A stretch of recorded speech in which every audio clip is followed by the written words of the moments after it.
नमस्ते दोस्तों, आप सब कैसे हो? मेरे चैनल पर आपका स्वागत है। फिर से एक रस भरी कहानी में। आज की कहानी बहुत ही खतरनाक है, जो कहानी के सुनते ही शरीर का हर पार्ट खड़ा होने लगेगा। इस कहानी में बहुत मज़ा आने वाला है, अंत तक ज़रूर सुनिए।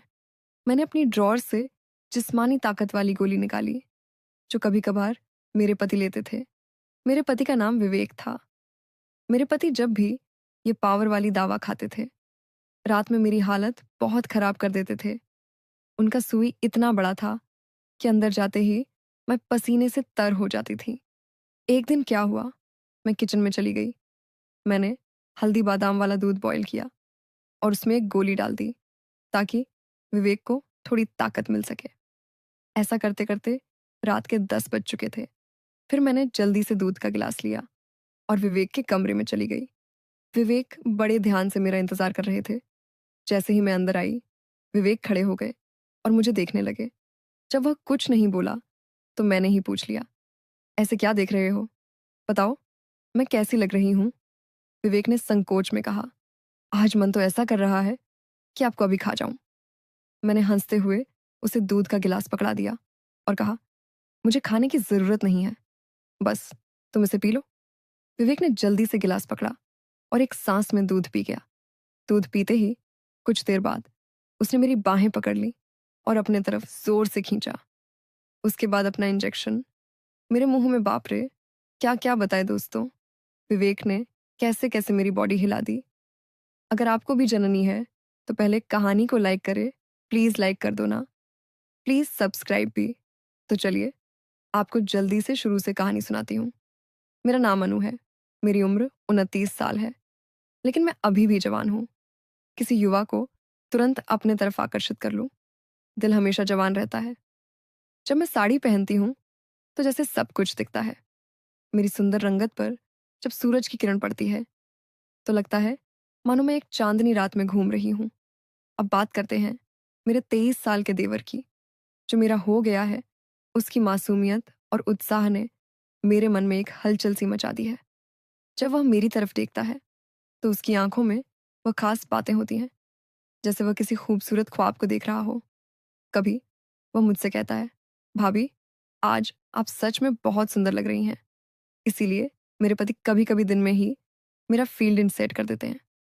हम शहर में रहते हैं, क्योंकि मेरे पति सरकारी नौकरी करते हैं। मेरी 3 साल की एक बेटी भी है, इसलिए दूध की थैलियां भी बड़ी हैं। मैं अपने पति का आशीर्वाद समझकर रोज उनकी हाथ का मसाज लेती थी। भले ही हमारी शादी को 8 साल हो चुके थे, लेकिन मेरे पति अभी तक मुझे अच्छा प्यार करते थे। अच्छा से मेरा मतलब है, सब कुछ पी जाते थे। वैसे आमतौर पर उसका का रंग काला ही होता है, लेकिन मैं बहुत साफ सफाई रखती थी और कभी कभार मेकअप भी कर लिया करती थी। पिछले महीने कुछ ऐसा हुआ जिसका हमें बिल्कुल अंदाजा नहीं था। शाम को मेरे पति विवेक घर आ रहे थे। उनके किसी दोस्त की बर्थडे पार्टी थी, इसीलिए दोस्तों ने उन्हें तोड़ी पिला दी थी और वह बाइक से घर लौट रहे थे। आते वक्त उनका एक्सीडेंट हो गया। इस हादसे में उनके एक पैर में फ्रैक्चर हो गया और डॉक्टर ने कहा कि सही होने में कम से कम 6 से 7 महीने लगेंगे। ये सुनकर मेरा मन टूट गया। विवेक का दर्द भले ही शारीरिक था, लेकिन मेरे मन में एक गहरी चिंता का सागर उमड़ आया। जब मैंने उन्हें अस्पताल में देखा, उनकी आंखों में दर्द का साया था। मैंने तुरंत उनके पास जाकर उनका हाथ थाम लिया। इसी वजह से मेरी ननद और मेरा देवर उन्हें संभालने के लिए आए थे। मेरे जीजा जी और दीदी तो वापस चले गए, लेकिन विवेक ने देवर जी को यहाँ रुकने के लिए कह दिया, क्योंकि वह ठीक से खड़े भी नहीं हो पा रहे थे। मुझे ही बाजार से सामान लाने और बाहर के काम करने पड़ते थे। वे मान गया और बहुत खुश हो गया देवर जी।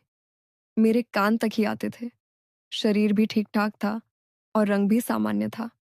वह ज्यादा बिगड़े किस्म का लड़का नहीं लग रहा था और मैं भी खुश थी कि कोई तो आया जो मेरी मदद कर सके। आज वह मुझसे थोड़ा थोड़ा शर्मा रहा था, क्योंकि वह शादी के बाद वह पहली बार मेरे साथ था। रात को जब मैं विवेक को खाना खिला रही थी, तब मेरा देवर भी हमारे पास बैठा था और फिर अपने कमरे में जाकर समय पर सो गया था। विवेक के चेहरे पर थोड़ी राहत थी, लेकिन वह अभी भी दर्द में था।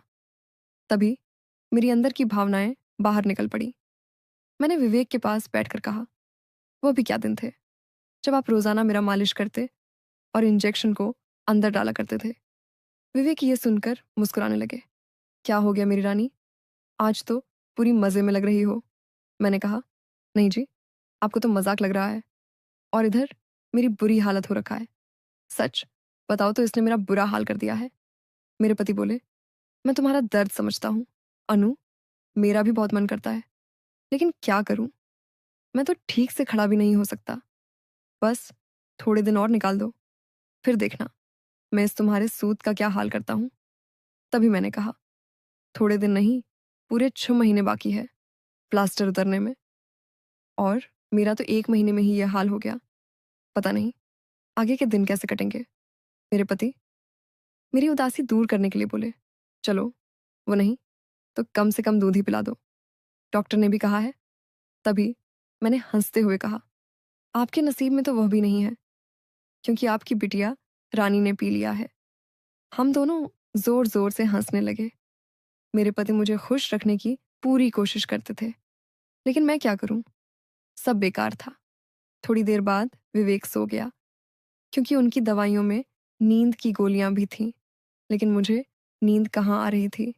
इसीलिए मैं खड़ी होकर देवर जी को देखने चली गई कि वह सोया है या नहीं, लेकिन वह अभी तक जाग रहा था और मोबाइल देख रहा था। मैंने उसके कमरे में जाकर कहा, क्या हुआ अभिषेक, 11 बज चुके हैं और तुम अभी तक नहीं सोए? लगता है तुम्हारे मन नहीं लग रहा है। वह उठकर बैठ गया और बोला, नहीं भाभी, ऐसी बात नहीं है, बस यूं ही फोन देखते देखते लेट हो गया। फिर उसने ने पूछा, भाभी आप भी तो नहीं सोई? मैंने कहा, मुझे तो आजकल नींद ही नहीं आती। प्रकाश ने पूछा, क्यों, क्या बात हो गई? मैंने हंसते हुए कहा, नहीं नहीं, वो मैं तुम्हें नहीं बता सकती। जब तुम्हारी शादी होगी तो तुम्हें खुद ही पता चल जाएगा। मेरे मुंह से ऐसा सुनते ही प्रकाश ने अपनी नजरें नीचे झुका ली और अंदर ही अंदर मुस्कुराने लगा। तभी मैंने कहा, अरे तुम तो इतनी सी बात पर शर्मा गए। अच्छा बताओ, अभी तक कोई लड़की पटाई है या नहीं? प्रकाश कुछ नहीं बोला, उसे अभी भी शर्मा आ रही थी। तभी मैंने उसका हाथ पकड़ा और कहा, अरे पागल अपनी भाभी से इतना मत शर्माओ। वह धीरे से बोला, भाभी सच बताओ, तो ऐसी बातें मैंने अभी तक अपने दोस्तों से भी नहीं की हैं। मैंने कहा, अच्छा तो मुझे अपना दोस्त ही समझ लो ना, क्योंकि मुझे ऐसी बातें करने में बहुत मजा आता है। प्रकाश ने कहा, हाँ भाभी, एक थी, लेकिन उसने अभी मेरे से दोस्ती तोड़ दी है। मैंने पूछा, तुमने उसकी सुताई तो कर दी होगी ना? प्रकाश बोला, नहीं भाभी, सच बताऊं तो मैंने उसे ढंग से टच भी नहीं किया था। मैंने मुंह बनाते हुए कहा, तुम तो बड़े भोले हो, चलो कोई बात नहीं। अब तुम मेरे पास आ गए हो तो मैं तुम्हें अपना खिला पिला करके जवान कर दूंगी। मैं बातें करते करते प्रकाश के कमरे में ही सो गई थी। सुबह जब मेरी आंखें खुली तो प्रकाश बेड पर बैठा हुआ मुझे ही निहार रहा था। मेरे उठते ही प्रकाश ने मुझे गुड मॉर्निंग बोला। जब मैंने पूछा, क्या देख रहे हो, तो वह बोला, भाभी आप सच में बहुत खूबसूरत हो।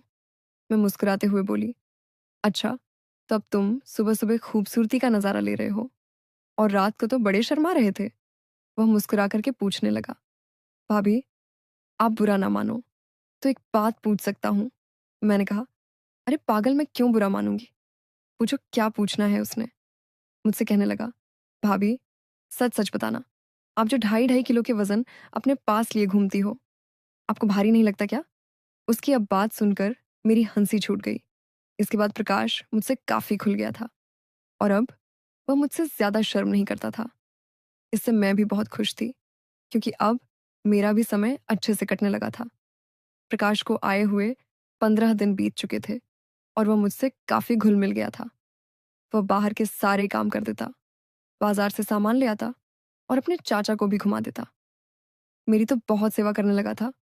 शाम को मेरा सर भी दबा देता और कभी कभी मेरे शरीर को भी आराम देता। लेकिन मेरी फरमाइश दिनों दिन बढ़ रही थी और मेरे पति की हालत अब भी वैसी ही थी। अब सब कुछ मेरी बर्दाश्त के बाहर हो चुका था। मैंने सोचा कि अब तो प्रकाश ही है जो मेरी हेल्प कर सकता है। वैसे मेरे पड़ोस में भी 2 लड़के रहते थे जो स्टडी करते थे, वे भी मुझे देखते थे। जब भी मैं छत पर बाल सुखाने या कपड़े सुखाने जाती तो वे मुझे ही देखते। और पहले तो मैंने सोचा कि उनमें से एक को पकड़ लो ताकि कुछ समय के लिए काम चल जाए। लेकिन फिर मैंने सोचा कि मैं इस घर की इज्जत हूँ और कल को पता नहीं इनमें से कौन मुझे या मेरे पति को बदनाम कर दे।